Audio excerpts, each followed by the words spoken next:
Welcome to episode 108 of the Inside Bite. I'm your host, Tim Schaefer. I'm here with my co host, Rudy. How's it been hanging? Everything's cool, man. Been playing some more games this week, so I'm happy about that. Been trying to, you know, dip my toes back in, and I feel like I had these two big releases, which was Zelda and Final Fantasy, and I'm like so far behind on those games.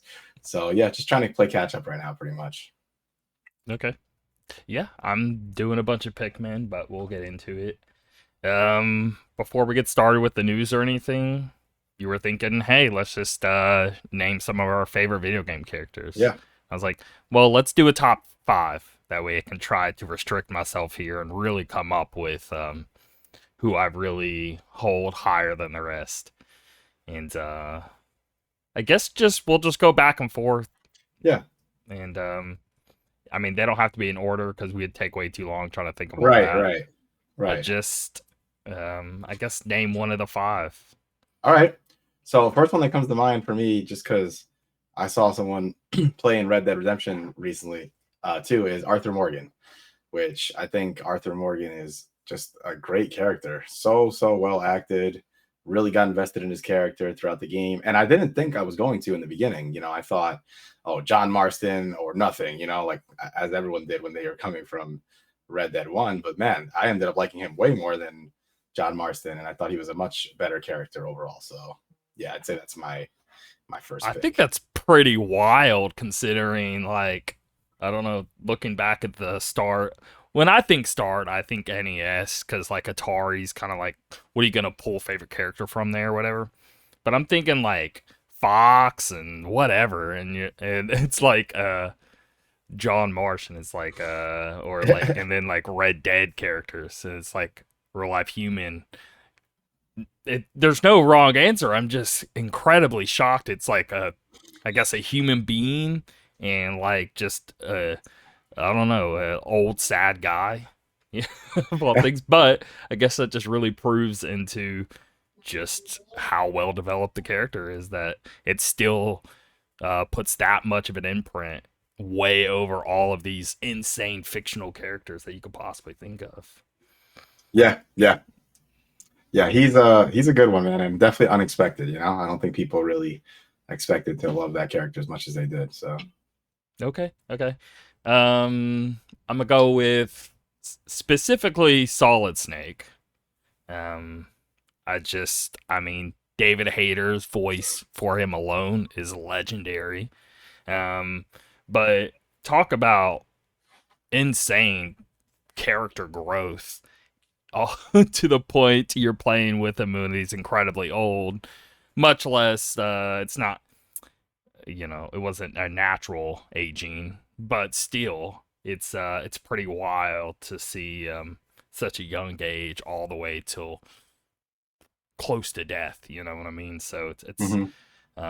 but that's where I go in my head. It's like Solid Snake, and there's I mean, great just, character. I I mean, mean, gosh, one of the he's best. so good at like breaking the fourth wall, but just slightly to where it still somehow makes sense in the game world.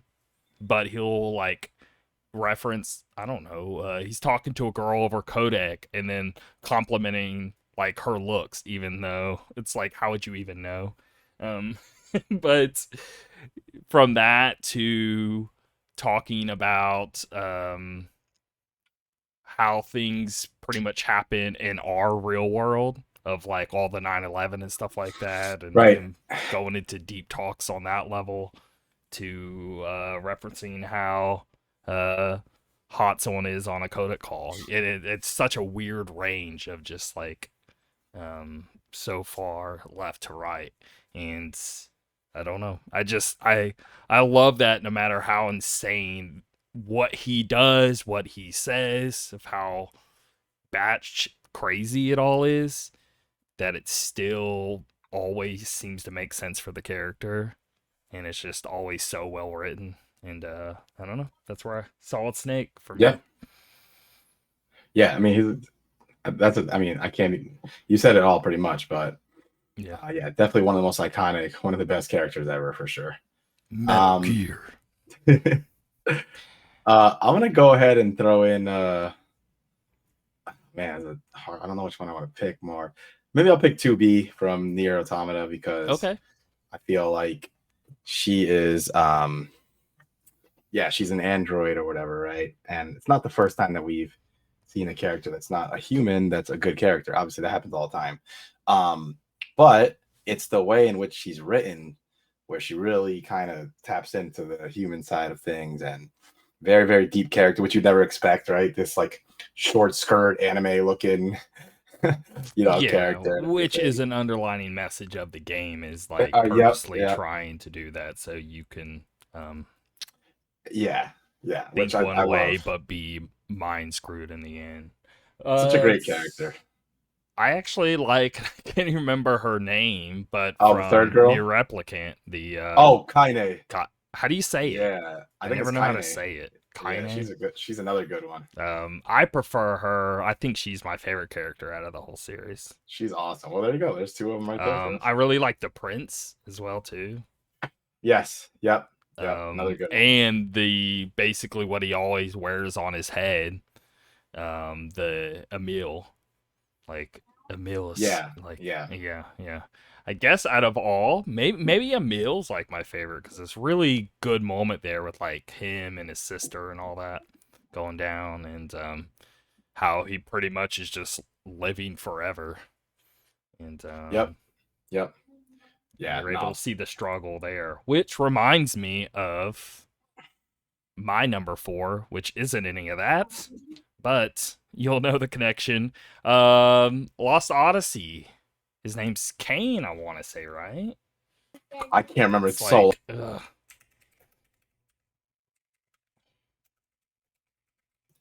You can keep going. Kane, I can't Kame, remember. Kame. That's what it is. I was like, Calm, yeah, Kame, Kaim. Which gets into a really, really, really neat character of what living thousands of years, having all of these people pass away, which is what they lean into with Nier with Emil. But you're able to they put a lot more focus because with Nier, Emil is like, he's not like the main character. He's a strong supporting. Right. But with Kame, the main game is based around him and all the way to the point of what reading the poetry he writes basically about his life here and there, and you really really get to understand this character, and it's some crazy deep underlining sadness of like you think you want to live forever until you see Kame's life and you're like maybe not. Okay, that's an interesting uh, one. It's good. yeah, I'm gonna say him. All right. Um, Let me think for the next one. Man, there's so many to choose from. It's like, um, how about? All right, how about from The Walking Dead? What was his name again? Lee? Was that his name? Oh yeah, The just main the main character? character in the Yeah. games. Yeah, Yeah, so obviously he is when really good. he's great, yeah. When Telltale's Walking Dead came out of nowhere. No one really expected it to be as good as it was. And Lee ended up being like a super relatable, like father figure type of character to Clementine.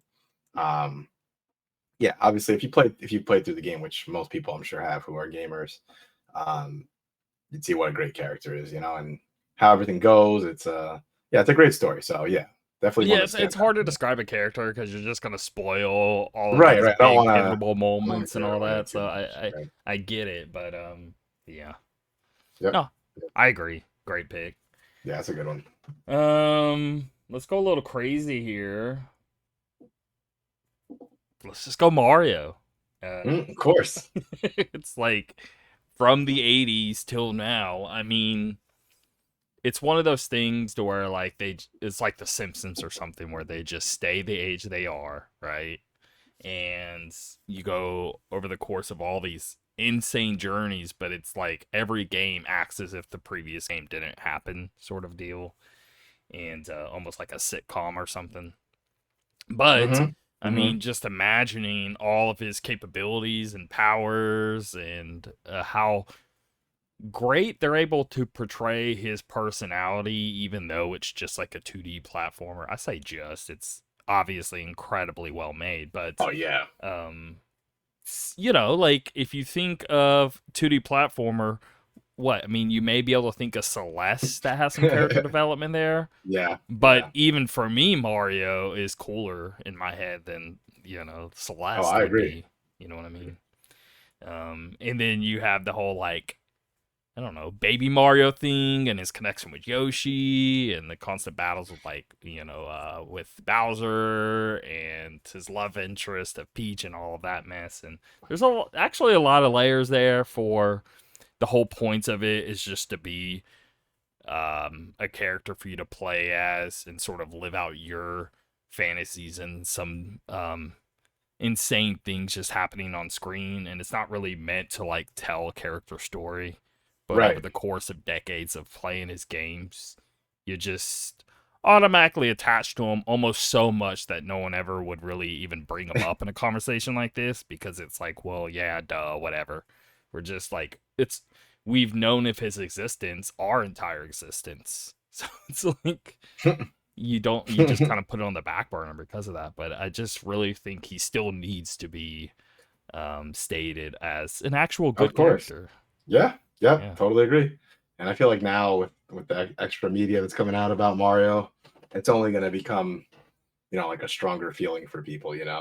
To yeah. think of Mario as like a full fledged, deep character and everything. So Maybe Chris Pratt will just play Mario in everything going sure, forward. maybe every game he's got a lifelong contract now with Nintendo.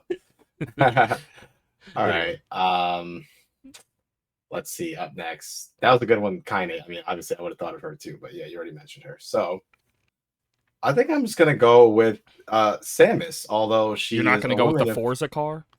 oh, No, I'm joking. Okay, although she is a anyway. woman of few words, except for one game. Oh I no, just Samus love, is awesome. Yeah. yeah, I just love her mysterious aura. She's this bounty hunter. She's going and doing the tough deeds. The fact how they even revealed that she was a girl at first was pretty cool back in the day. Yeah. Um, yeah, she's just a badass character. Well, So, she makes it known, like, she just flat out, like, states her fears or the situation or anything like that and is not afraid to hide any of that. But at the same time, just plows through it anyway, right? So, like, usually if a character's mentioning a lot of fears, they're gonna show as if, oh, well, I don't want to mess with any of this.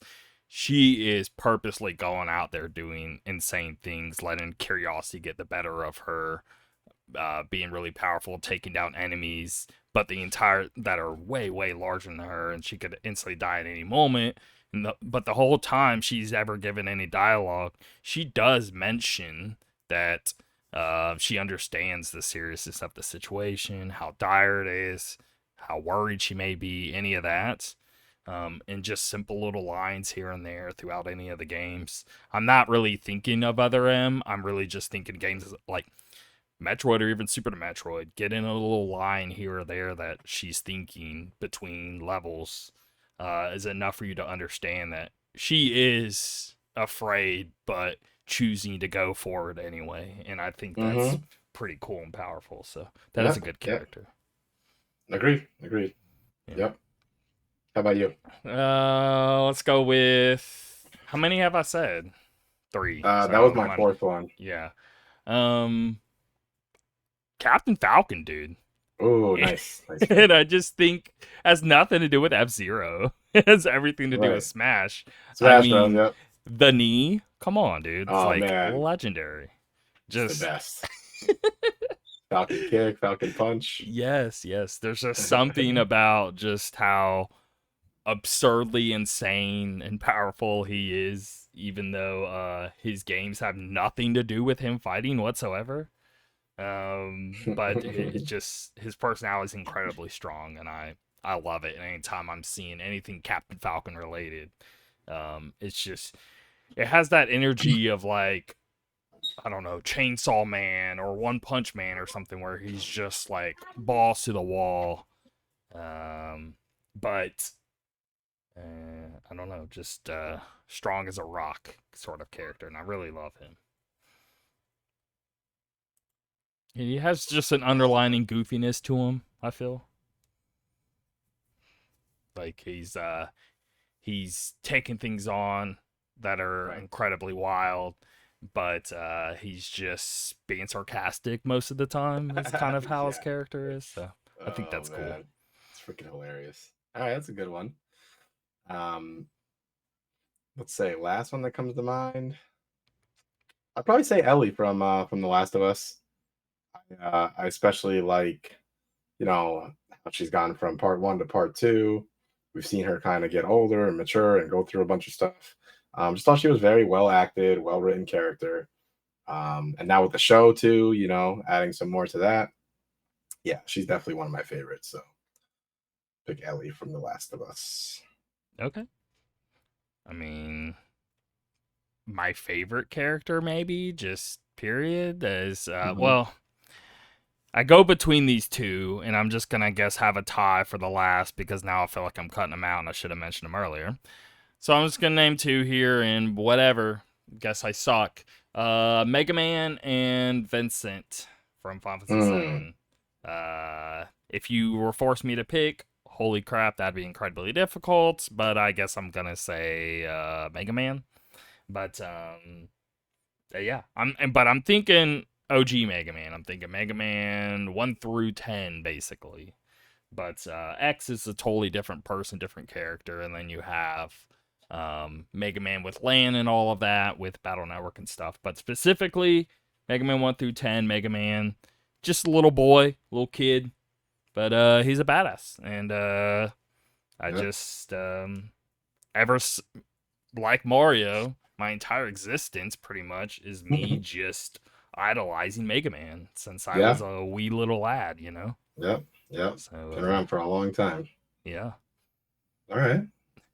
Very cool. I mean, some good characters in there. Yep. Yeah, and I'm doing the skew towards Nintendo. I don't know. There's been Yeah, they make this some good thing to where it's characters. just I don't know Nintendo just fanboying it up lately. I guess. All right, let's get into the news. There was a quick little thing before we get. I saw right before we were recording. Figured I'd mention Remnant 2 released 4 days ago, and they've already sold 1 million units. So there's that. Props to them. Again, never even played the original. I'm sure this game is great. I mean, a lot of people are saying they're really digging it, really loving it. Um, I'll get into it later in the episode, but I was playing another like multiplayer game, and I'm just not in the headspace to play some multiplayer thing. I Right. don't want to do it. Uh, and I think that's been most of my life is like if people are over and we're doing local, I'm all about it. But there's something about like online multiplayer that just I never care too much about, and so it's really hard for me to get into like online multiplayer games. And so that's what makes me be like, I doubt I'm gonna want Remnant 2 or anything like that. But it actually looks to be quite strong, and look, I'm happy for them that they're doing really well. And I'd be a little more happy, but Embracer, it's under them, and it's like all of this money is just going into a bunch of practices that I don't really like anyway, which puts a sour taste in my mouth. But Right. on the other flip side of the coin is I'm still, there's still developers caring about a game, working on it, and they do want Sure. people to like it and all of that. So there's just a lot of layers there. So I'm not gonna let that get to me or anything. But um, just wanted to shout Gotcha. that out before I get Yeah. into this next thing that I'm gonna have to get into because there is a lot, and I feel I can go through this relatively quickly Yeah. for someone that doesn't know what's going on. The same with that Diablo news. It's like you could spend what 3 hours talking about this, Oh yeah, you could but go forever.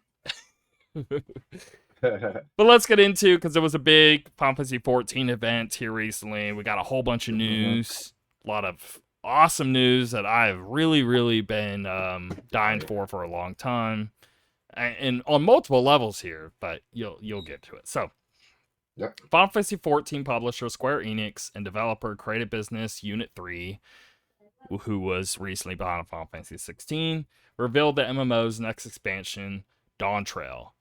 Day 1 of Final Fantasy XIV's Fan Festival 2023 is when they revealed this. Square Enix revealed this 7.0 expansion that acts as a new beginning for Final Fantasy XIV with a new cinematic trailer. As I'm talking, you really should look up this trailer because it is a very, very different vibe to anything prior to Final Fantasy XIV. And as I'm read here, you'll understand why. But you should check out the trailer. It's got me beyond hyped. Let me check it out. Square Enix. After the trailer, director Yoshida took to the main stage to host a keynote presentation, and it was during this that we learned a lot about Dawntrail expansion, which will hit the game sometime in summer of 2024. The logo created by famed Final Fantasy series illustrator, I could never say his name, Yoshitaka, who has been a key artist of the series since the origin on NES. Prominently uses the color gold, the theme color of the expansion. Yoshida explained during the keynote presentation on July 28th that the team wanted to bring the very best summer vacation a hero could possibly have to the Warriors of Light, the players. Without spoiling the events of 2021's Endwalker's expansion, Yoshida says Dawntrail represents a significant shift from the previous expansion, where Endwalker was dark with the end of the universe on the line. Dawntrail is brighter and seemingly lighter in tone.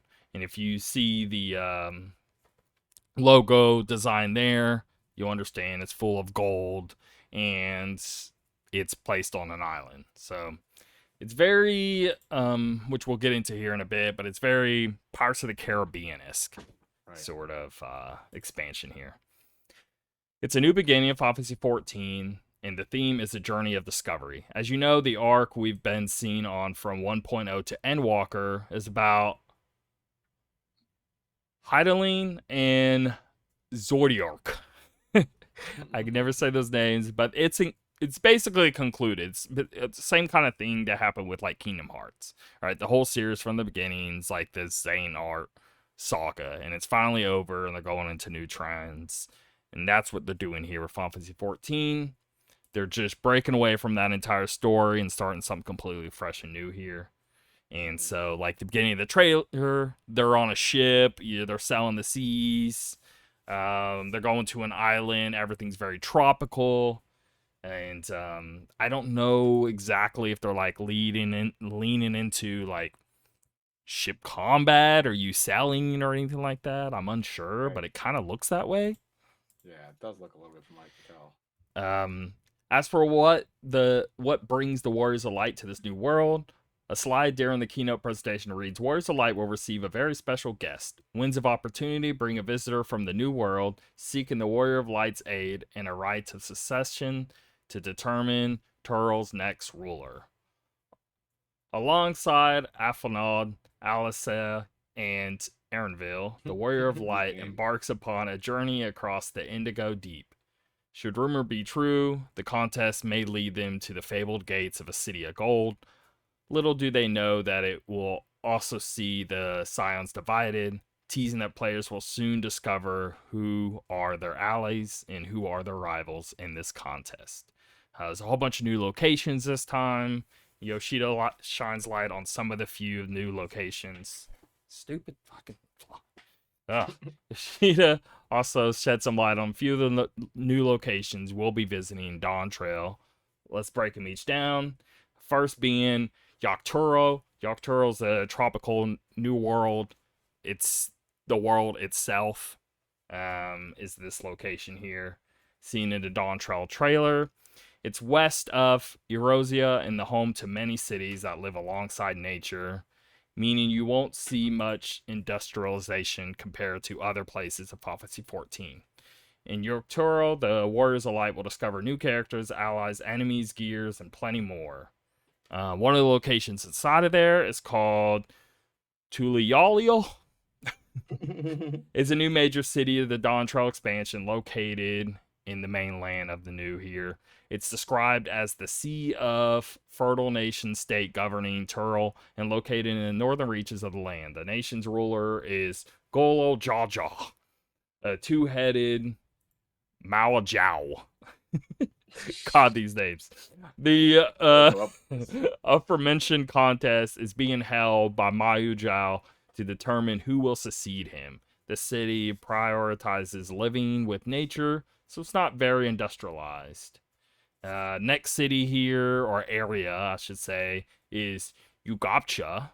It's a very mountainous region. It's home to peoples both extraordinarily large and unusually small in nature. You'll see their sediments throughout the region's mountains. Over 1,000 years ago, long before the Dawntrail came to be, or Kappa was the proud heart of the giants' empire, which spanned the entirety of blah blah blah. While their descendants live in on the region, only ruins remain of the empire's glorious days. Another area here is Yaktel. It's a thick forest region, accessible from the region we were just talking about. You just can fly over the southeastern mountains to reach it. A slide here on the keynote presentation read, so dense in its foliage that the forest floor sees little sunlight. Home to the primary sediments of Turles, Hargoth, and Marababa, and replete with stunning blah blah blah blah blah blah blah blah with ponds and springs.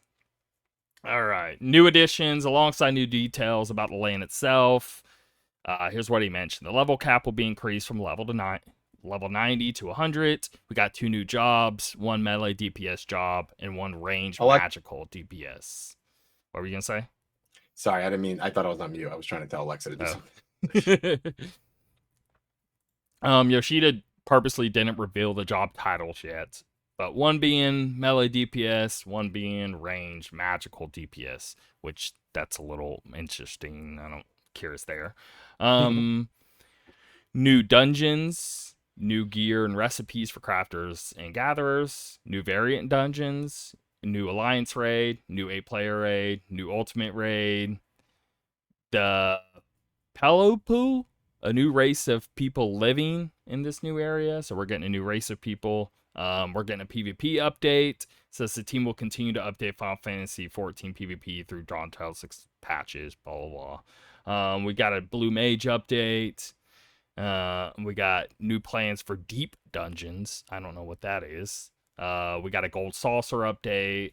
Eyeglasses will be added to the game as equipable gear alongside headgear, although Yoshida says it won't be treated as gear in terms of inventory and won't take up space in your armory chest. So it looks like we're going to be able to equip stuff that won't actually be a part of our gear. It's a little interesting. And 2 dies per gear piece.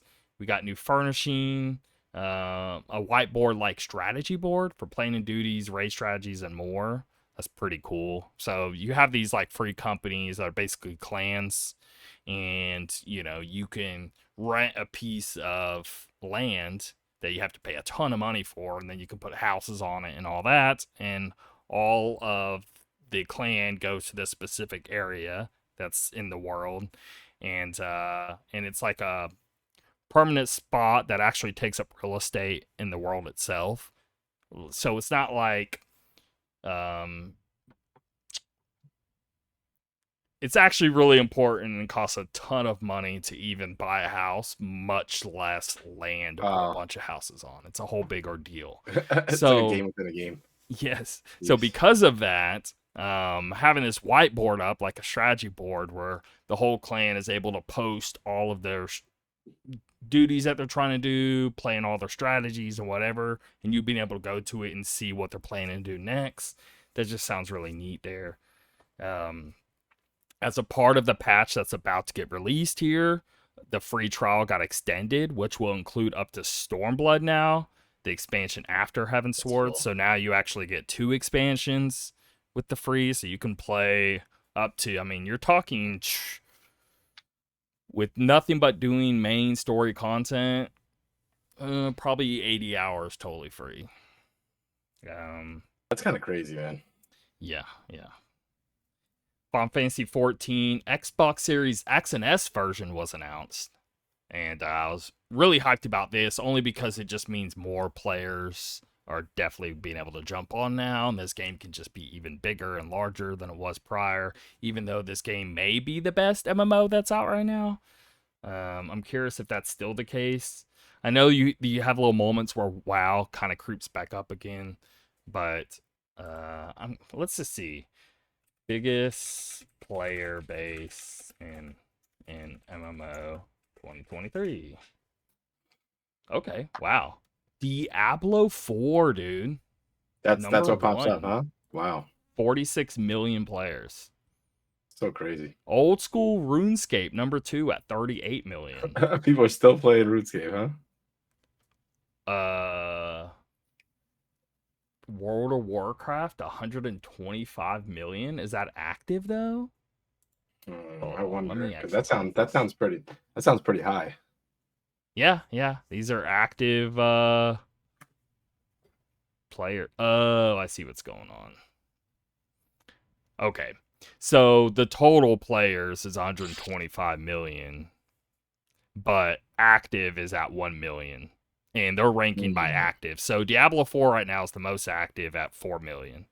Old school RuneScape is at 1 million, but Diablo 4 has a total of 46 million. Old school RuneScape has a total of Gotcha. 38 million.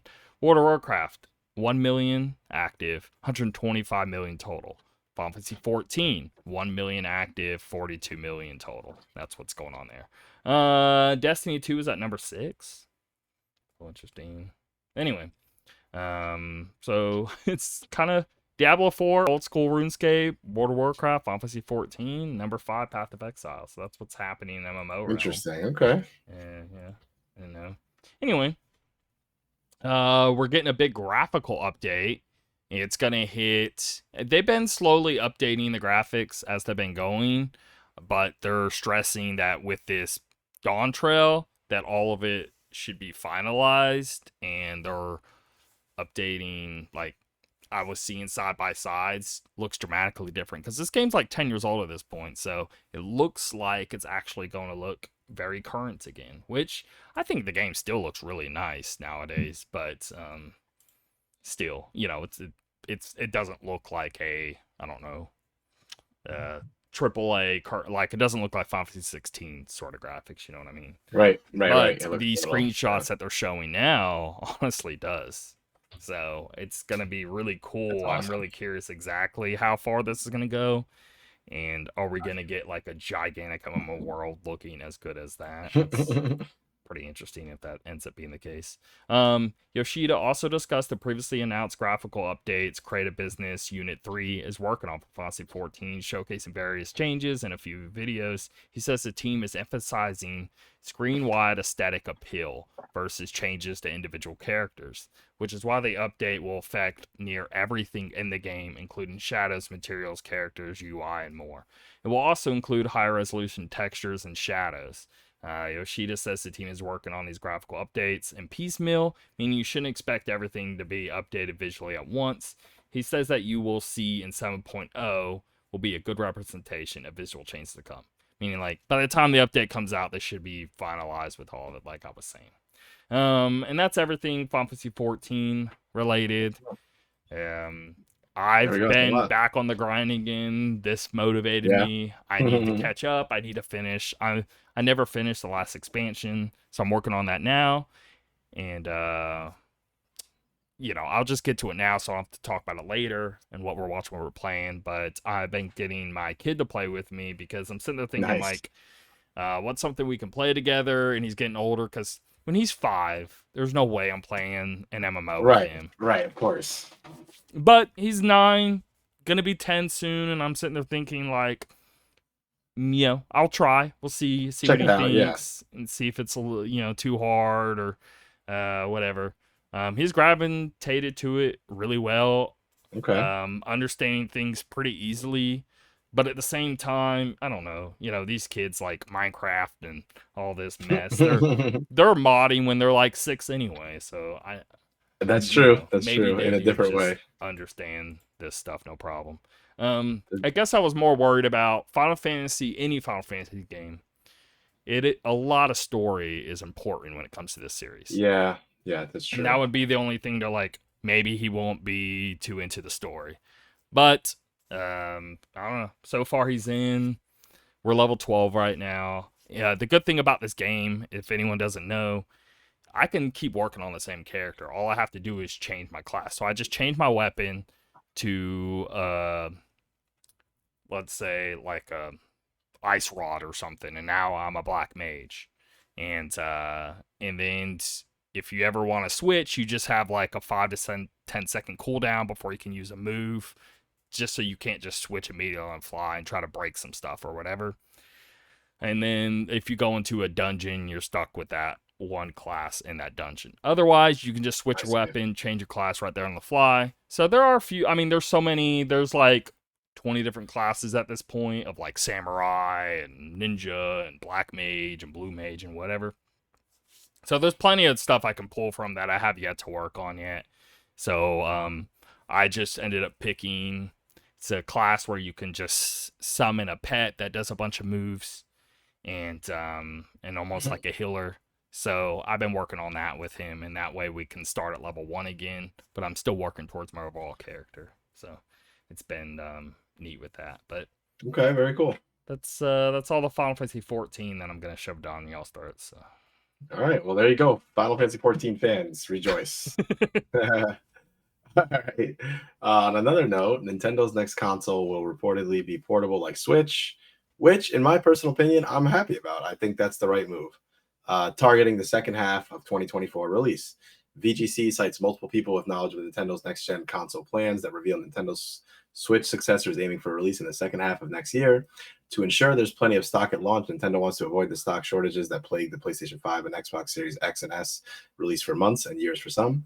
The publication reports that two of its sources suggest the next generation console will use LCD screens like those seen on the launch versions of the Switch rather than the OLED screens used in the Switch OLED models. The use of LCD reduced costs. VGC writes in light of the likely need for significantly more storage than what's in the Switch, which will increase costs. VGC sources also suggest Nintendo's next console will be playable on the go, similar to the Switch's console handheld hybrid nature. Its sources also say the console will continue using physical cartridges like the Switch. I'm not surprised at this. I mean, that seems like probably the smart move, to be honest. yeah, I believe all of this. I'm sure it's true. Because again, I've been saying this for a while now, but that event we're going to get in September, I really think is when we're going to see the console. Because it's like, why else would you be having it? Because the Switch has been Right. out for so long at this point. We're bound to see it soon at some point anyway. So I think that's where we're going to see it. And then launch sometime next year. Now, do you see it like early next year, like they did with Switch? Because Switch was like March of Uh, like 2017. Did they throw it at like holiday times? yeah, because I remember it was revealed in like October and then it came out in March, right? Yeah. So, What if they follow a similar so if they precedent like, here? yeah, just flipped a little bit, maybe, right? Like maybe, or if they're releasing the second half of next year, then maybe earlier in the year, next year, they'll show it, maybe. I don't know. Interesting. Are you okay with another hybrid? Oh, yeah. Because you're not gonna get full on power if it's hybrid. Right, right. No, I think I'm okay with it. I think I've gotten used to that from Nintendo, and it worked well, and I loved it. So why not? You know, I'm all for Like it. I mentioned last episode, Wii U weirdly was powerful, Yeah, um, yeah. but it just released too late or whatever. But I don't know. It'd be how much power are you expecting out of this thing? That's all my mind goes to is like, okay, like the whole point. Okay, it's a hybrid. Well, you're still not gonna. Are you gonna be able to play the current stuff that people are making right now, and they can now port to Switch? Is that gonna be a possibility again, or is this gonna continue to be a first party machine, an indie machine? Or maybe we can get like some stuff, but then you have these pro consoles releasing of the PS5 and Xbox Series X and S, and now it's back to being outdated again. But I guess the long and short of it is, it's I guess it doesn't even matter because like Nintendo's gonna sell anyway. But for my own personal, like I am like wanting to be close to that power, but how is that even possible? If it's a portable, you're not gonna be able to get Look how gigantic that PS5 is.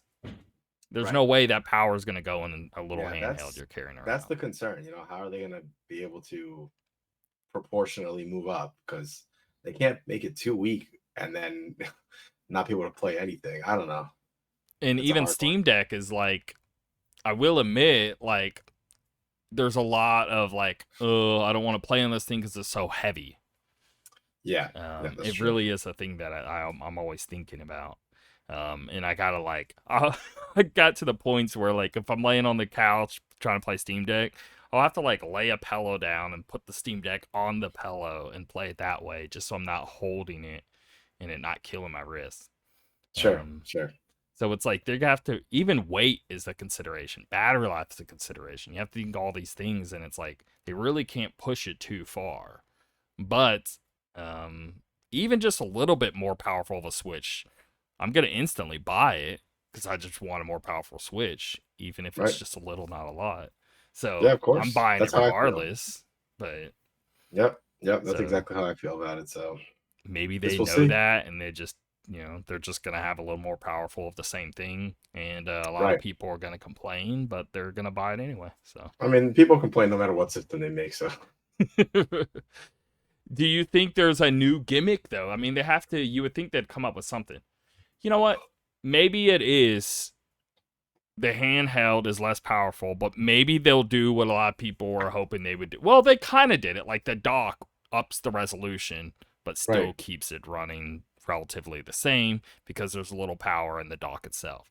So maybe they Sure. just take that idea and run with it. Maybe the dock is like quite beefy, right? And Maybe a there's a little lot more of expensive. power in that. Yeah. And if you want the game to look and run better, it just needs to be in the dock. If that's the case, I would be really, really happy with that decision, right? Same If we here. can get Same here. closer to what the current consoles are and we have to be docked to experience that, I'm fine with that. And then I'll just get less on portable and I would still gladly go between the two with that. Yeah. I'm hoping that's the route. That's what I'm a hope for. Yeah. Yep. I agree with you. I would love that. So, Mm-hmm. guess we'll see when they reveal it if that's going to be the case or not. All right. Next here, Laura Croft, Nicki Minaj, Snoop Dogg, and 21 Savage are joining Call of Duty Modern Warfare 2 in Warzone. Season 5 of Modern Warfare 2 in Warzone begins August 2nd, and it's during this season Laura Croft, Nicki Minaj, blah, blah, blah, will be joining the game as playable operators.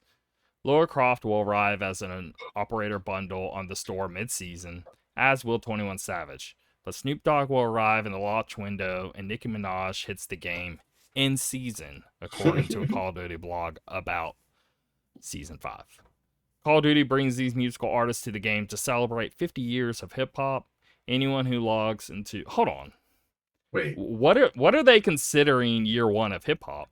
I was gonna say 50 years of What hip is year hop. one of hip hop? So 50 years, right? That's So like that would be it's like 73. 73.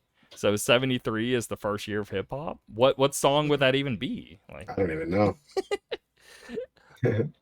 it's I don't know. I just think that's a funny thing to say. Like that is how can kind you of just funny. make such a big definitive statement like that? We I don't know. want to celebrate 1,000 years of music. Yeah, that's what it feels like. It's like, can you really claim that it actually started 1,000 years ago to this date?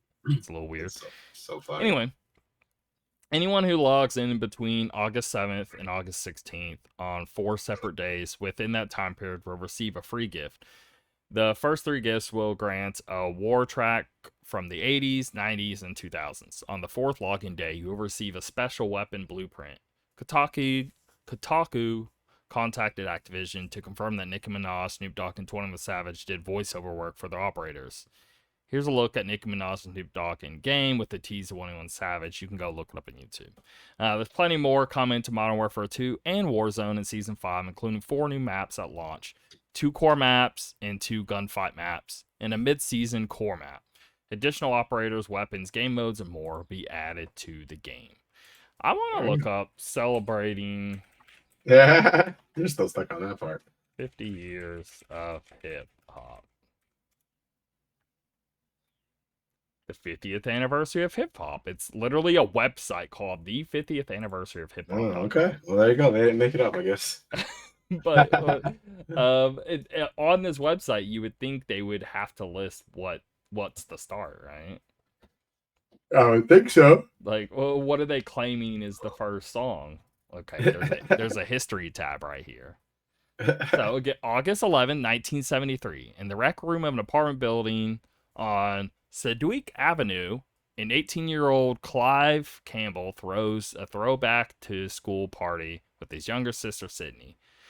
Friends and neighbors dance to the familiar sounds of artists like James Brown, etc. But something has changed. Oh, okay. It was the first time somebody played like two records at the same time and Oh, I mixed them see. together. Mixed them together. Okay. Fair So enough. okay. All right. All right. On another note, I accept this. Sony reveals PlayStation 5 has surpassed 40 million units sold. In February, the console maker announced that it sold 32 million units in the PS5's lifetime, which means in just 5 months, Sony has sold at least 8 million more consoles. I mean, I'm not that surprised. They're doing, people still in demand. People still want PS5s. So good for them. That's great. Not Yeah, much more to and they're say, gonna really. continue to sell because Spider-Man 2 is gonna be releasing. So there's I'll that. do these next two since that was a quick one. Yeah, Monster Hunter now, a free to play Pokemon Go like mobile game, launches on iOS and Android on look September at 14th. that. I was like, okay. We've been getting a lot of these. And it actually is Niantic, I think is how you say their name. Saying they did the Pikmin, they did all this crap, right? And they keep Yeah, coming and going and no one's caring. This looks actually that pretty looks kind of cool. that looks kind of cool. Yeah. Like, I actually want to play this for real. I want to go roam around, kill some monsters, and maybe this thing. I mean, no way it's Pokemon Go levels, right? No, of We're course, not nothing even will thinking be. that. But I don't know, man. I would gladly go roam around the streets with my kid and go hunt some Capture monsters. some monsters. Yeah. All Yeah. right, that looks cool. The gameplay actually looks good. Is what I'm getting at. Instead of just collecting stuff but it not being that fun. This actually looks like a fun mechanic along with it. So, And it's not too far away, September 14th. So, yeah. I'm definitely going to be playing this and giving my thoughts. So, anyway. all right, very cool. And finally, Zelda Oracle of Ages and Oracle of Seasons are now available on Switch. As was true with the original Game Boy Color cartridges, you can experience the games on their own in any order that you wish. But if you link them together through a password system, some characters and enemies will change, some items can be upgraded, and you can take part in the climactic final battle. These games served as Hidemaro Fujibayashi's directorial debut within the Legend of Zelda franchise. Fujibayashi would go on to direct the Minish Cap, Skyward Sword, Breath of the Wild, and Tears of the Kingdom. Not a bad resume. Now every mainline Zelda game is available on the Switch, but Wind Waker and Twilight Princess. Very cool. Those are good games. I actually never beat these games, but I was highly enjoying them when I was playing them. So, Well, my I was about to say dishwasher, not dishwasher. My washer and dryer went out, right? So was like 2 months ago. So I've been having to go to a laundromat while I'm having to getting some new washer and dryers. Well, I went up there a few days ago and I sat there. I started this up and I played a solid hour and a half at the beginning of Seasons because I played Oracle of Ages, but I never played Seasons. So I was like, well, time for me to play this. And maybe once I beat it, then I'll link with Ages and play that and see some little climatic final battle, you know? And these games age a lot better than I thought they would, which I guess why was I thinking they wouldn't? Like, you can play Link's Awakening right right, now. they look good And still. I Yeah. think these games are even better than Link's Awakening if I had to pick one or the other. I definitely preferred Oracle Ages over Link's Awakening. So everyone really, really should jump on this. This doesn't require the expansion pass thing. It's a original Game Boy and Game Oh Boy yeah. Color. Okay. That's just straight up on there. So you can just, as long as you have NSO in general, you'll be able to play this. And it looks great and plays great. And it's an awesome Zelda game and it's aged beautifully, which I don't think there's a Zelda game that hasn't outside of Zelda 2. So it's about the only Zelda game I could say that hasn't aged great. Every Yeah, other I don't one think is so. like near, I don't know, just holds up incredibly well. Right, So, right. yeah, Very cool. All right. You gotta take the next one? go ahead. Okay. Armored Core 6, Fires of Rubicon gameplay preview. This looks really awesome. I am very You did excited see for this this? game. I did. Yep. Sick. Yep. Because I think it looks holy crap. Now I'm actually like really hyped. Up until this point, I'm like, yeah. I'm expecting it to be good. But Right. now seeing this much gameplay of it, I'm like, dude, this is Looks like, fantastic, man. how do I put it? Um, what were those mech games by Kojima?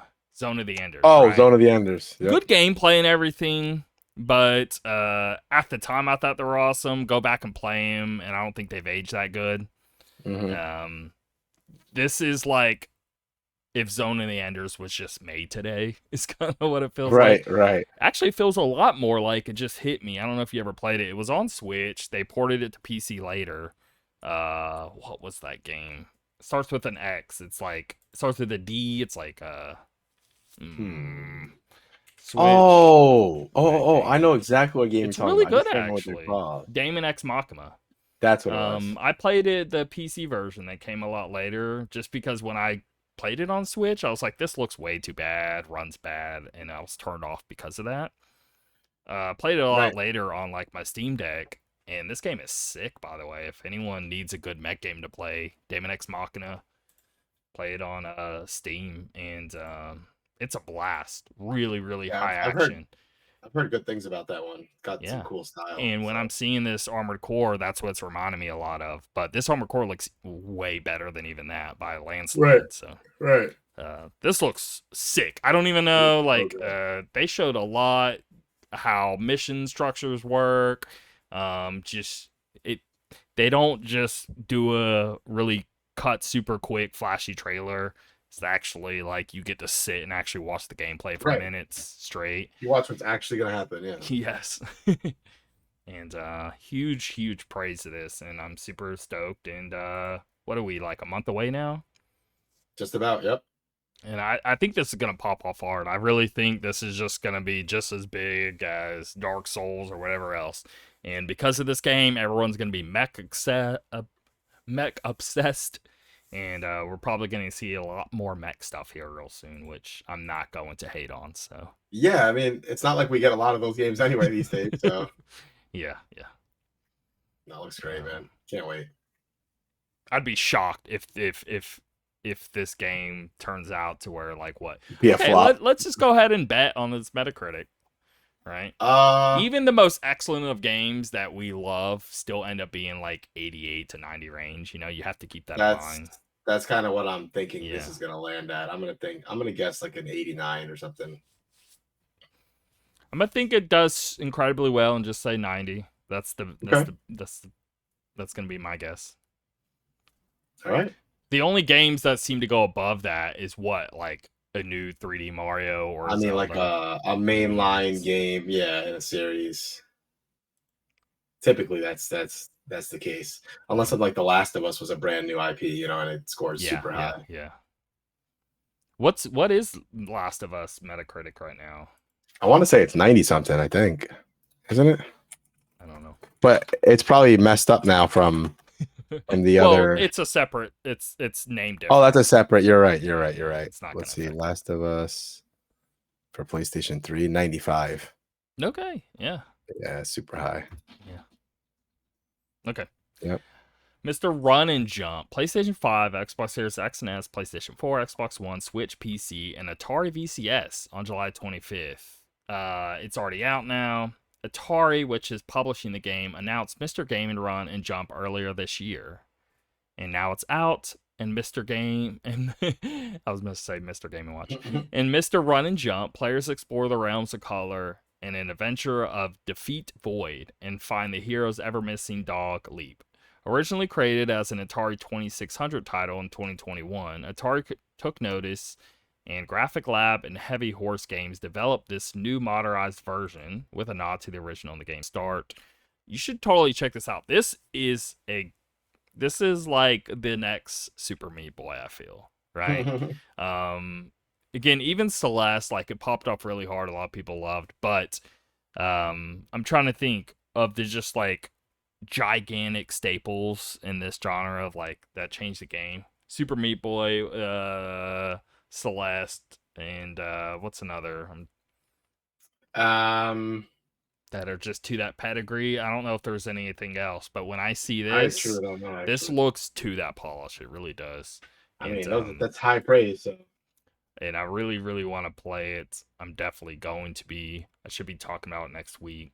all But right, I've just watched someone play through multiple levels, and it does the same thing Super Meat Boy does, or Celeste, right, for that yeah, matter. like Like starts when you you over die, right you're there. just immediately going again, right? Okay, But the mechanics are definitely like no one has really done it, but it still stays super simple. okay, And like you're jumping and you do like this jump up, you do like a long jump like Mario of like the Z and R at the same time. You do that long jump thing. You can do like a jump and dive forward. It almost look it has a lot of the moves of like a Mario 64 how he would behave, but it's like a 2D platformer that plays like Super Meat Boy. gotcha. And I see. That's right up my alley. I like that. So yeah. might make me want to check that out. Yeah. I feel out of anybody this would be your jam. Okay, This is a Rudy ass game. let me see. Oh yeah. Oh, definitely. I definitely would enjoy this for sure. I like the colors too. All right, very cool. Yeah, Keep that and in they were mind. even showing. I was thinking, oh, maybe the whole game would look like this though, and they definitely jump Uh-huh. around to different. There's different Okay, worlds, and every world has a very unique vibe. So, it's gotcha. looking Okay, great. Anyway, very cool. All right. Next up, we got the new PS5 beta update. Since the launch of the PS5, audiophiles have asked for Dolby Atmos audio support on the console. Without diving too deep into the nitty gritty, Dolby Atmos is one of the best audio formats when adequately supported. While the PS5's 3D Tempest audio tech is impressive, players have also wished for Dolby Atmos support. 3D audio powered by Tempest 3D audio tech can now be enjoyed by those who own compatible Dolby Atmos enabled HDMI devices such as soundbars, TVs, or home theater systems. A all right, PlayStation Black hold will on. I agree. got triggered by that. Look, sound bars, TVs, or home theater systems, not That's all. headphones. Yeah, why? Because you have to have Sony specific crap Oh my headphones god, to work for the system. Not so like dumb. I'm not saying Xbox probably does. I really don't know. I would assume Xbox does the same. You'd probably have to have Xbox. I don't know. That's a good question. Yeah, yeah, yeah. I'm just annoyed by that because I have really awesome 3D headphones and Sure. I want to be able to use those. Yeah, I get that. Yeah. Anyway, Tempest 3D audio tech specifically renders to the Dolby Atmos audio devices in use, including overhead channels, allowing devices in use. Oh, excuse me, allowing for even greater levels of immersion in the audioscapes of PS5 games. Dolby Atmos would be a new setting in the audio format priority section of the PS5's audio output menu, alongside linear, PCM, Dolby Audio, and DTS. Elsewhere in the update, the PlayStation 5 can now support M.2 SSDs with a new maximum capacity of 8 terabytes, which is double its previous 4 terabyte limit. You still need to use an SSD with a heatsink, so don't forget that if you upgrade your SSD. On the accessibility side, the system software beta brings 2 new features to the console: second controller assistance and system UI haptic feedback. With this update, you can now use a second DualSense controller to count as an assist controller and use these 2 different controllers as if they were one. With the system UI haptic feedback, you can now enable the DualSense's haptic feedback when navigating the PS5's various menus and UI. Essentially, the sound effects you typically hear when navigating the menu will also be reflected physically through haptic feedback now. I like PlayStation that. 5's Yeah, that is cool actually. PlayStation 5 system software update beta Dolby Atmos accessibility. This new system update features even more too, like improved party UI, share screen preview, a game hub tournament style, and more. So head to the full PlayStation blog for more details. To access this PS5 system software beta, you must receive an invite from PlayStation. Those invites are rolling out today. So look out for your nice Which invite. we would eventually just get to everyone anyway. I'm I'm not sure, yeah. bothering trying to get a Trying to beta. hunt down an invite. Yeah, I don't care that much. One thing that's not mentioned here, one more thing they did is the system itself beeping. You can now turn that off. So when you turn on the PlayStation, it could go That is beep. good. Yeah, so there's that. And that's it for the news. Yes, sir. Get into Let's what get we're into watching playing. Yep. All right. So I've been like I said, I've been playing a little more lately. I'm playing Zelda still. Oh my god, I feel so dumb. I'm at the Rito Village area and I'm trying to navigate upwards and upwards and upwards to get towards that cloud. And I'm just like what the heck am I doing wrong here? I get to a point I can't ascend anymore. I try to break the ice with fire, nothing happens. I try to find another way up. I can't figure out how to get up. Am I missing something Try obvious to here? get the cloud. Okay. Okay. I'm confused. No, no, no. I'm confused what you said. You're trying to get the cloud. Oh, I'm trying to get What to do you, I'm with the little guy, Tulin. I forgot oh, his yeah, name. he's with you already. Yeah, he's with me. There And is a big piece to where it's like you're on like these platforms. Like you right whenever he joins you, you're fighting some monsters. Did that happen? yeah, I got past that. I'm already way up in the sky with him. I'm climbing these towers. I'm like bouncing off the things. It Okay. bounces me up, and So I'm getting go higher and higher and in. Go higher. in now. It's like a wind tornado, right? Yeah, but I can't get high enough to reach the black tornado or cloud or whatever it is way above me. And that's where he says There's platform things up there. Now think like you can first of all, you can just make one of those little like fan bikes things that you may have seen people make and just fly straight up if you want to. Um you yeah, I can don't make have that things yet. to shoot you up. You can get to points of the rotating stuff to where you can technically like get the what's that move where you go through the ceiling. Oh, you ascend, can yeah, you, I've been you trying to can do get that. to points to where one piece is low enough for you to be able to ascend through, and then as it's rotating find the next piece where you can ascend through. Sometimes there's little gaps there where you're not quite too high. You can build something below you for you to stand on if you need to. Do you have Yeah, it's the been so auto frustrating. build? The auto build? Did No, you I ever don't think get I have auto that. build ability? I Okay. don't believe so. That doesn't sound familiar to me. I'm looking right now. I'm like so confused, but okay, I'll have to keep You messing with can it. make things to stand on. You can make things to shoot you up. Um, you have to, yeah. You're still in this mindset of like normal video games, Right. and Right. Gotta you get have to past that. break that mold of like let your creativity. You have to just sort of create stuff that would let you go higher. I don't know. If you could show me like exactly where you're at, right? Okay. After all this or whenever, Hmm. and you could be like, okay, exactly where I'm at. I'll go to that same spot, and I'll just be like, okay, what did I do here, and just tell you what I did. Okay.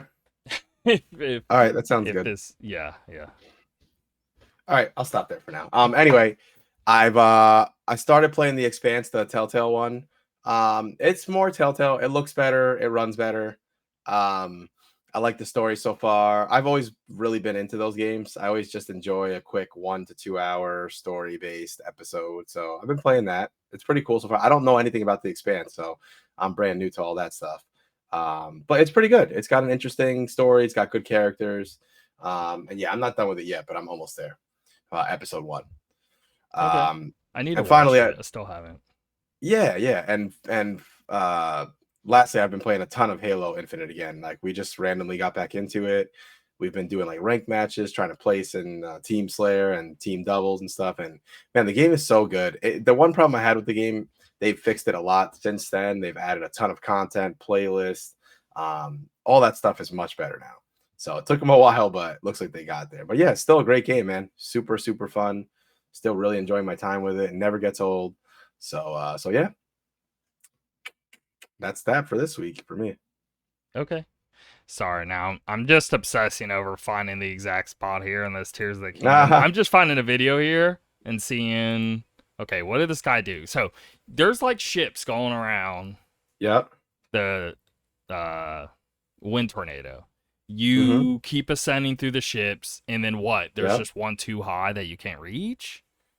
I got There's like little trampoline things you can bounce off of. right. I bounced off of some of those. Um, but after that, I get to a point where like I just cannot get high enough. I need to get to other platforms that are way high up there, and I'm trying to find my way over there. But Here, here's just here's a video, and I'll edit all this, whatever. But there's a video there. Skip to 9 minutes 30 seconds. Okay. Okay. Hold on. You ever made a hot air balloon? You can make one of those and just rise up a bit. Yes, but The level literally gives you those hot air balloons, and all you gotta do is attach it to a piece of wood that it also gives you on one of those ships. come on. Well, I have balloons, but to get the balloon, don't you need like some flame or Just something? attach it to a piece of wood. The flame, you have a did you ever get one of a cook pot like that you could make? Yeah, but when I put the flame in there, how do I get on there too without getting hurt? You just attach it to it, right? Attach the flame thing to a piece of wood, a piece of slab, something, right? Make sure the Hmm. flame goes up and doesn't burn, not facing down or anything. If you need to go get some more flame things, they have them in the very beginning, like tutorial type area. They have those Hmm. flame heads. Stick one of Okay. those flame heads in the air balloon so it shoots the fire up into the hot air balloon and it will start to rise. You can attach a piece of wood the under the hot air balloon. Get a piece of slab piece of wood, stick the hot air balloon Okay. on top of it, attach it right in the center of it. Put one of those flame heads up in the hot air balloon, Okay. and then there you go. You start to rise. Let's see. Take out device. So like 9:30, it's literally showing exactly that. Can I freaking put more battery into this Yeah, I mean before I die? you can attach a battery to anything and it just lasts longer. But So if you have a battery in your zodiac oh, things, I do have a battery right here. just attach it to it. As long as it's attached anywhere, it may mess with the weight, so you may want to stick it in Oh the my center. god, I'm such a dumbass. Why did I think of doing this? Okay, I see what you mean now. You really got to open your mind up. I'm almost at the top now. I mean, it's good you're learning this now though, so but you're going to Yeah. be going way further than this stuff as the game progresses. You're going to keep having to open your mind up more and more and more as you go. Wait, don't fall. No, catch it. Catch it, Rudy. Damn it. After I got up pretty high, the ship almost disappeared away from me. There we go. My little makeshift thing here. Okay, you know what? I guess I just needed to see something like that to make this make a little more sense. But I'm pretty high up now. I'm not all the way up yet, but I can get Yeah. the rest of the way now. Okay. All right. Very cool. Thank you. All right. I'll keep messing with that later. Um. Okay.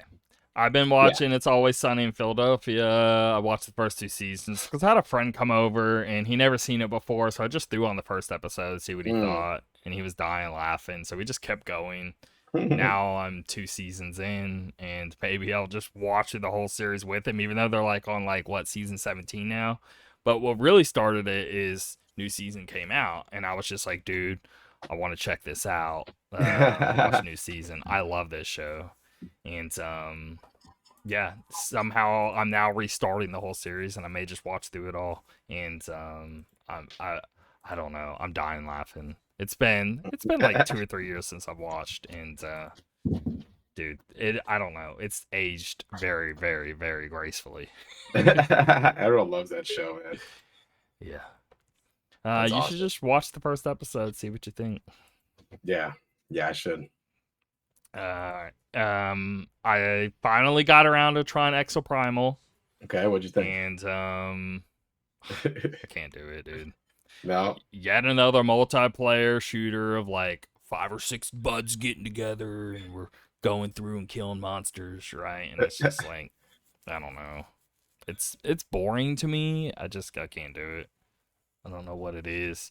The gameplay, I mean, it feels good, plays good, looks good, all of that, but it just Right. feels like pointless. Of like I don't know. I'm just shooting and I killing feel you. stuff and moving on. It's like Borderlands thing. It's like I played Borderlands how long ago? I'm like I can't keep playing this. I'm kind of over it now. Yeah. Yeah. I mean, hey, I knew there was a chance it wasn't going to be good, so I think it is good. I just don't. I just don't care about. Yeah, I don't know. I Teaming up understand. with others and killing monsters together. Yeah, I mean, like, I don't know. The moves are cool. The characters are cool and all that. Like, it's. I think it's well made. It's just not my jam. I don't know. I gotcha. All right. Final Fantasy XIV, like I said, played a bunch of that, so that's that. And now Yeah. you got me just wanting to play Zelda again. I feel like I just had a revelation now. It's like, think, Rudy, think. Like Yeah, like damn, come someone on. just had to slap you and be like, dude, what I are you get it. thinking, That's dude? all I needed. Yep. No, I broke from Zelda thinking I was just gonna play a bunch of Final Fantasy 16, and now I'm like, I'm totally over it. I'm way into Pikmin 4, like really, really far. Made a ton of progress. I love it. I have the first area completely 100%ed, which is very satisfying because, I don't know, I'm being stupid and won't go to the next area till everything's done in the first, just because I'm liking it so much that I don't want to break from like, I don't know, I want to see everything. So Mm, I'm obsessing over that, and I think that game is phenomenal. It's just like awesome. they done, the dog makes such a big impact. The knight makes such a big impact. Um, the puzzles are a lot more, let's just say, harder than what they were in the past in terms of like you really having to think things through a lot more than I don't know. If you just want to progress and clear just enough so you can get to the next area, sure, it's probably an easy game. But 100% in an area, and I guess Nintendo has always been like this, right? It's like Right, right. when you get to nitty gritty of trying to clear through it all, that's where all the hard challenges come That's from. where it gets tough. Yep. Mm-hmm. Mm-hmm. And I don't know. I'm right there, just like impressional score. I'm like throwing a 9.5 at it. I just think it's like yet Okay. another Nintendo banger, They and do a lot of those. they just, I don't know, they met that Metro Prime remaster thing was really really good, and then we got Zelda, and now we got this Pikmin, and I think they've had a really really good year, and then we still Yeah. have like Super Mario RPG to come here real soon, and then we got that Super Mario, just a straight up new Mario here real soon as well. Well, Wonder, that's what it is. I keep forgetting the name of it. But yep, I'm Nintendo's booty lately, and loving it. I guess it's nice in that booty. I guess I don't know. God, get me out of here. Before we get to new game watch and get out of here, 5 minutes, and I'm a blast through the past. I'm a blast through all of these NES games here. So I'm going to turn the blur off on it, my camera here, and I'm gonna zoom out a little bit. All right, stack number one. All right, I got three of these bad boys. I have been NES and collecting it up lately, making big moves. Okay, so I already, before I started the show, sorted it from worst to best. Okay. Right. So I'm just gonna fly through here and throw numbers at it. Destination Earthstar, complete trash, 1. Cybernoid, complete trash, 1. Tiger Hell, it's a little better. I'll give it a 2. It's real bad. Clash of Demon Head. It's actually like really important game. A lot of people love it and all that. I think it sucks ass. I'll give it a 3. Bump and Jump. Give it a 3. It sucks. I have a lot of memories of Bump and Jump as a kid, but it sucks. I'm throwing a 4 here. It's actually the makers of River City Ransom. They do a lot of different games like that, and this is one of them. It's like a soccer game under that realm. I'll give it a 4. The Adventure of Link, Zelda 2, I'll give it a 4 at best. I don't think it's good. Track and Field 2, 5. Track The and OG. field. That's funny. Dude, what's funny about this game, one was the NES pad, like the big thing that you could stand on, so you could like run on it, and it'd be like you're running in the game. But more importantly, this was the game that taught us the whole tapping A and B as fast as possible. But you have to hit A then B. You can't just tap the same button, right? So you have to get really good at going between the two when you're doing like swimming or running or whatever. And Gotcha. we would just challenge each other on whatever like fencing, running, swimming, whatever, and to see like who could get through the fastest. And for some reason, this game was just like when we were kids, played it constantly, and just I guess we were just all about competitive spirit, you could say. Gotcha. The original Metal Gear, I think, is actually really good. Like the MSX versions are I like have yet to far play that one. superior, but I really like the NES original Metal Gear. I'm very nostalgic for it.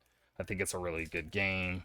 Now, it's on the lower end of things, and I'm gonna throw a 6 at it only because when you look at the MSX original version of it, it's like not even close to it, and it makes it looks really bad because of that. So it makes me want to like throw a 6 at it, but I don't know. I'm real debated on that, what to really put there. Anyway, Metroid original, a 6. Like it's good, but Super Metroid's just leagues better. Marble Madness, again, a 6. Last, let's throw 7, Double Dribble, right? And then now we're getting to the good stuff.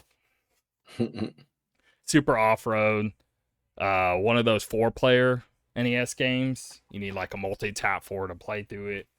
Throwing a 7 at it.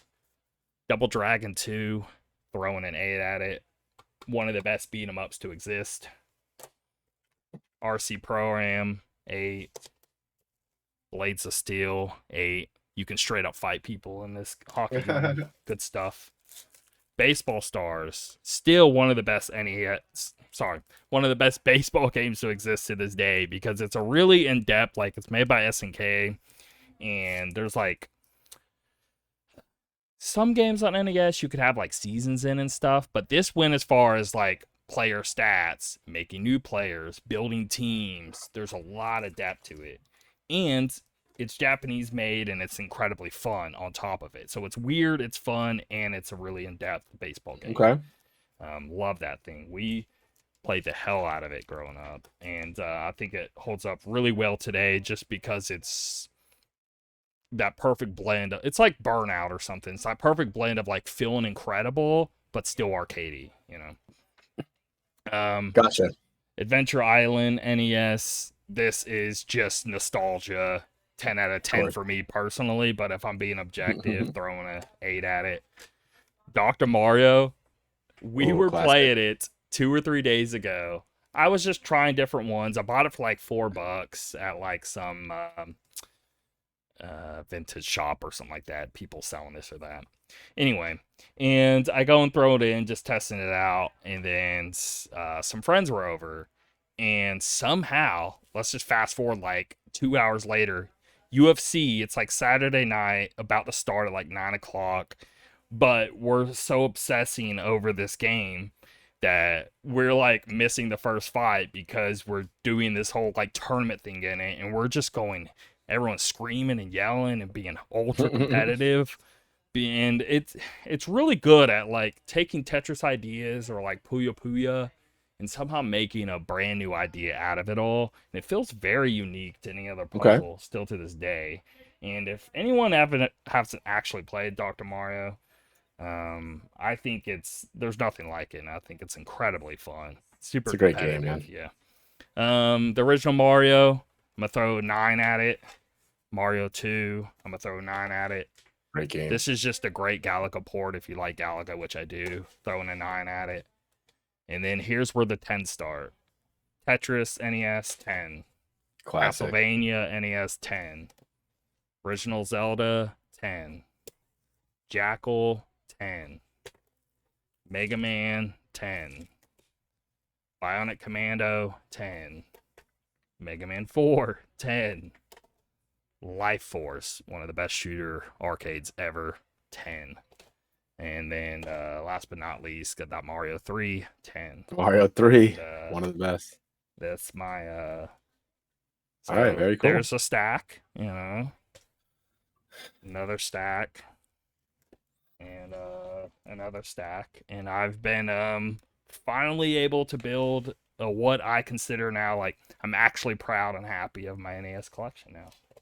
There you go. So, All right, sweet.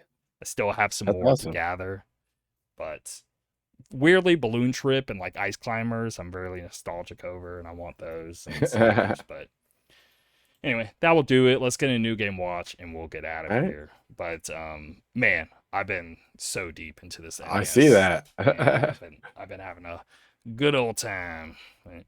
awesome. Baldur's Gate 3 PC August 3rd. Gourd all platforms but Switch August 8th. Tower of Fantasy PlayStation 5 August 8th. WrestleQuest. This looks really cool. It's like a wrestling, almost like NES Super Nintendo era, but like really clean pixel work of something that had come out nowadays. But it's like an RPG, but it's about like making a character of like wrestling character and going up through the ranks and all that. But it's like Gotcha. a JRPG combat system instead of actually wrestling. Oh, that's actually really cool. Yeah. You should look it up. It looks really I've good, seen and some I videos think on this there's one. yeah. And then 30XX. Is this the sequel to I was gonna say, 20XX? is Is it? this out? Because 20XX is phenomenal stuff, dude. It is. Okay. Nice. Okay, cool. Well, that's out August 9th for Switch and PC. Very cool. All right. Well, that'll do it unless you got anything more to add. That's it for today, guys. I'm gonna play some Zelda now and do things the right way. You're like, how do I get up there? And I'm like, come on, dude. There's like, first of all, there's Yeah, about 15 solutions. You just got to I had open to your open my mind. mind a little bit. That's all. I mean, I don't know. I did weird stuff. Like, I went and got like a big thing that I could stand on, and then attach fans to it, and then just made me fly up that way. Right? Like, there's a lot of approaches to that. You could literally attach a fan to a piece of wood and just go up if you want to. Like, don't overthink it. Like, for real. Find a piece of wood, attach a fan, fly up. It's that easy. All right. Okay, fair enough. That's what I I'll did. So, yep. all See you guys. Till next week. right, guys. See you later.